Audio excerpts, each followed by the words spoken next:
अमेरिकी राष्ट्रपति Donald Trump और अमेरिकी सेंट्रल फेडरल रिजर्व के चेयरमैन जेरोम पावेल के बीच टकराव कम नहीं हो रहा है। ट्रंप ने ताज़ा बयान में फिर फेडरल रिजर्व पर टिप्पणी करी है, कहा है कि ब्याज दर कटौती नहीं करेंगे तो अमेरिकी अर्थव्यवस्था में सुस्ती आ जाएगी।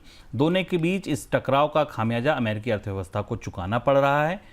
अमेरिकी बॉन्ड्स और अमेरिकी शेयर बाजार में निवेश करने वाले कई लोग अब वहां से पैसा निकालने लगे। जी हाँ, ये जो आपको अफरा तफरी पूरे बाजार में दिख रही है, इस निकासी का ही दरअसल असर है। दुनिया भर के कई देशों और दिग्गज प्राइवेट निवेशकों ने अमेरिकी बॉन्ड से पैसा लगाया है, जो अब निकाल रहे हैं।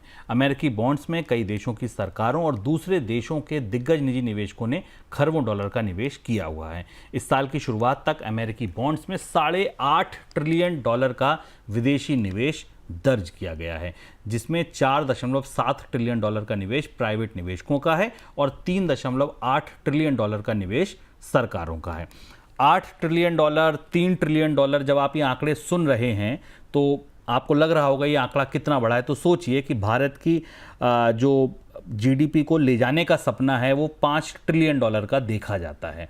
उससे ज़्यादा पैसा दरअसल लोगों ने अमेरिका के बॉन्ड में लगा रखा है और अब वो पैसा निकाल रहे हैं। सर, पहला और सीधा सा सवाल ये है कि ये पैसा निकाल रहे हैं अगर, तो ये पैसा जा कहाँ रहा है? बेहद सनसनीखेज घटनाक्रम है बाजार में। और कल जो लोगों ने बोनस पॉइंट देखा होगा, उन्हें याद होगा कि कल हम इस पर चर्चा कर रहे थे और हमने कहा था कि पावेल और ट्रंप का ये झगड़ा डॉलर पर भारी पड़ेगा और डॉलर होते हुए कल शाम से आज तक 3 साल के न्यूनतम स्तर पर आ गया।